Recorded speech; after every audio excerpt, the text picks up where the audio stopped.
What up, y'all? It's your boy Ben here, and today we're gonna be going through some spice. That's right, some surprising decks to kind of start to take shape into this meta. And with the right pilot, let's see the success that it can have. Before we dive into everything, be sure to hit that like button, subscribe, click that notification bell button so that you do not miss out on a thing. So without further ado, let's go ahead and dive on in, because you've seen these decks, and so let's show you some new ones, so that way you're not just playing the same old things. Prep yourself up. Maybe you take one of these into rank that is coming soon. So let's go ahead and talk through the first one, and that is Hitmonchan with Fossil support. In this style of deck, you are essentially starting with Hitmonchan EX first, hitting for that 1 energy 50, just attacking right away, and then from there you're using your 2 copycats to support the draw power here in getting your old Amber and your Skull Fossil out. You're just essentially digging for these fossils and going through it. What's nice is that AroundThaBen EX is a stage 1 Pokemon, so you're immediately evolving. And for those of you who do not remember, no one is above the law or the primeval law, as it states that your opponent cannot play any Pokemon from their hand to evolve their active Pokemon. So if they're trying to rare candy up front, you know, Dino and like all these other things that are very scary, Torchic, you know, Swablu, all of these things, they can't do that. They have to do it in the back, which means that they have to invest energy in the front to retreat and then come up there. But at that point,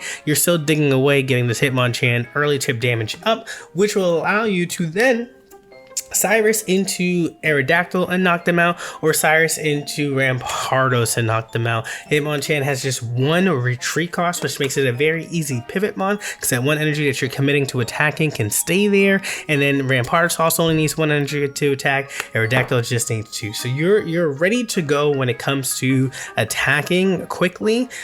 Chip damage here, and then you're either going for a full sweep or just really disrupting their play, slowing them down so that way your copycat can save the day.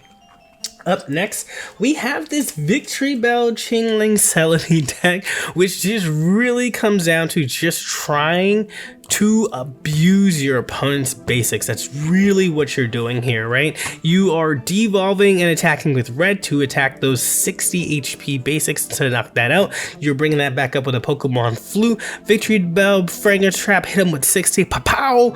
They're gone. Chingling to disrupt their Pokeball search and their rare candies, so you can continue to attack that basic here with that Victory Bell. So this is really trying to take advantage of the basics, and it does a good well with doing so. So this has been spicy. I've been like watching this deck, seeing how this has been.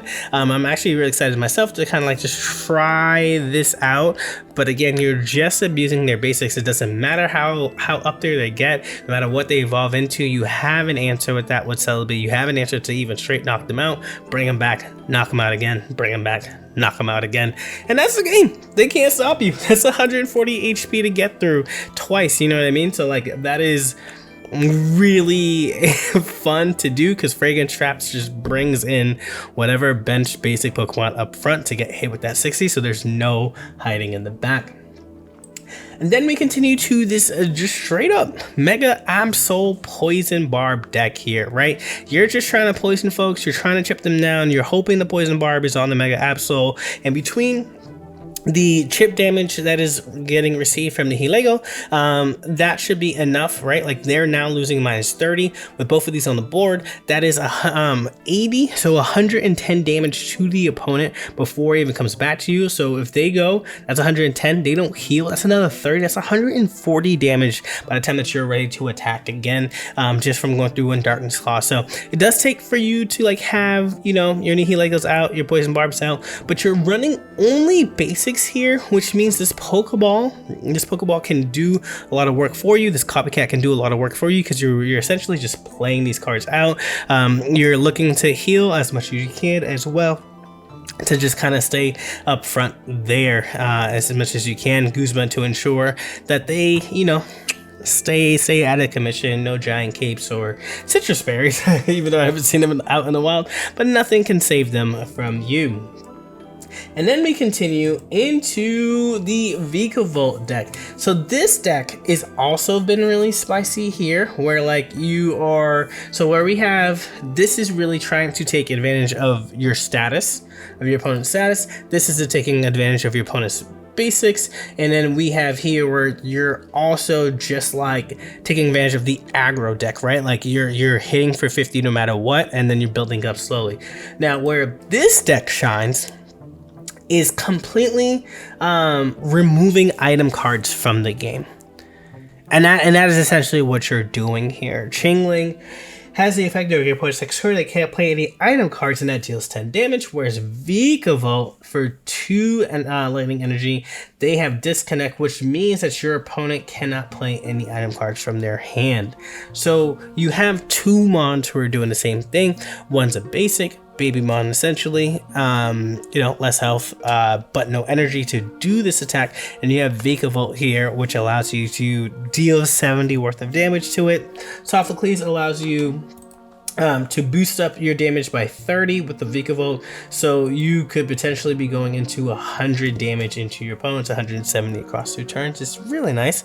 And Copycat, just once again, is probably the premier card to search for your stage 2. So once upon a time you would have said that this was Iono, but that only shuffled the same amount of cards that you had in your hand for you to be able to go from play these 2, play this, attach this, throw a Pokemon out there, and then draw another 5 cards because you're copycatting. Is like really, really good when it comes to trying to ensure that you can find your pieces that you need. And in a deck like this where your Pokemon count is low, being able to copycat, play out things onto the bench, and do that helps your hand stay small in order for you to be able to come through and do that. But yeah, just like imagine how stressful your opponent must be feeling when they literally can't evolve to their stage 2 because they're not playing enough stage 1s, or they're getting, because they're not going to their stage 2s right away, they're still having to eat this 70 damage, right? It's no longer just 10 where they can just knock you out with their stage 1. Their stage 1 is not going to be able to deal a lot of the 140, and oftentimes that's the only stage 1 that they're running as well. So being able to take that out puts a lot of things out of business here. So they're gonna have to do stage 1, stage 2 in the back, and at that point you're pretty much locked and loaded because they have not that many Pokemon unless they are now drawing into them naturally rather than outright searching for them. Then we continue to Mega Ampharos EX.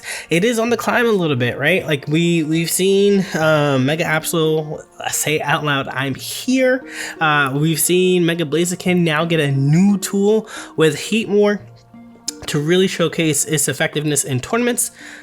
But that's really about it when it comes to Megas being played out. Mega Pinsir is like nowhere to be seen. Mega Gyarados is nowhere to be seen. So it's kind of nice to at least be able to report that Mega Ampharos is on like the new decks. So what we're looking at is 2 Mareep, 1 Flappy, 2 Ampharos. So you have Ampharos non-EX version, but you're going for the Thunder Punch, not necessarily the one that like does the Lightning Lancer, but like it's like 90 and 20 to only 1 Pokemon. You're really hoping for this Thunder Punch. It does 80, but if you flip a coin, if it's heads, it does an additional 40. Tails does 20 damage to itself, but that 40 boosts up to 120, so that's a really strong basis here.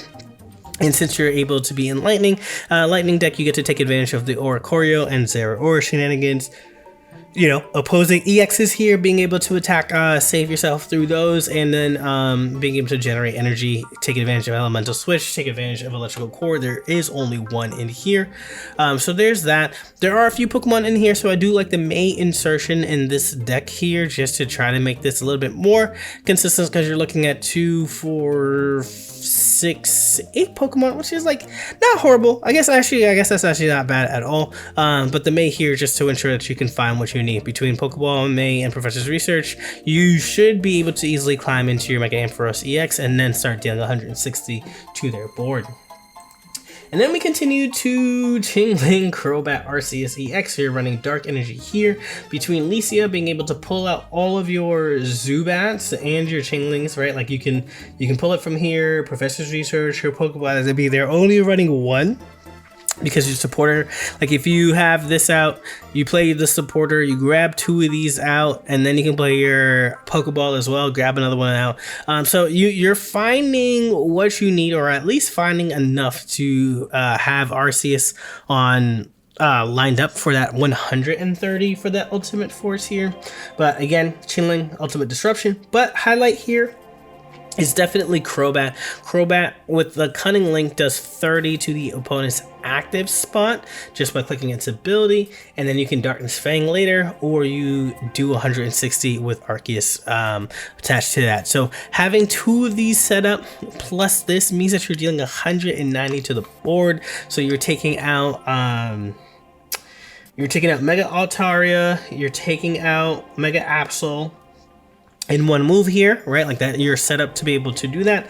And then if you're facing against a Mega Blaziken, you can't be burned, so you do stay alive to 120. You can cape here to be at 160 to ensure yourself, or better yet, you Rocky Helmet, because then that puts them at 210 to 190, and then you can then attack 190 back through the Crobats on the bench. So this deck can one-shot the Megas when things are lined up correctly, which is like nice to see for a deck that's like up and coming in the meta, that like you have that damage potential out here. And then we continue to this variant of Mega Altaria EX that's running Gengar, which is like pretty cool to see, because this Gengar again doesn't need a lot in terms of energy commitment.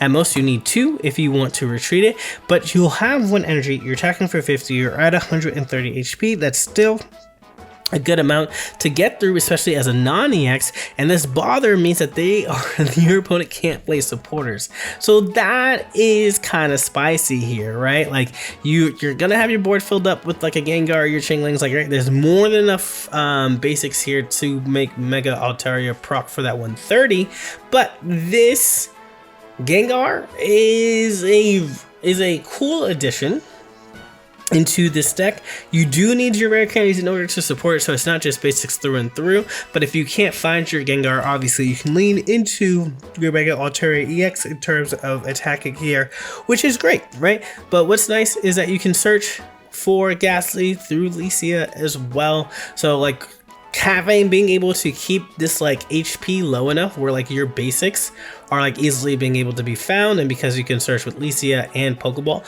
like this allows you 3 of the basics 3 out of the 6 here. So I'm actually very interested to see how well this can continue to do, and wonder if this can ever make it to a top deck here. But so this would be really cool. It would be really bothersome, you know, aka bother here, because you can't play your supporters. But I think that'd be some nice tech for Altaria to have. And then last but not least, we have the heal boss here in Goodra. Goodra, once it's up to its full line here, Spiral Drain, and you heal 40 damage from the Pokemon. Now you have to deal with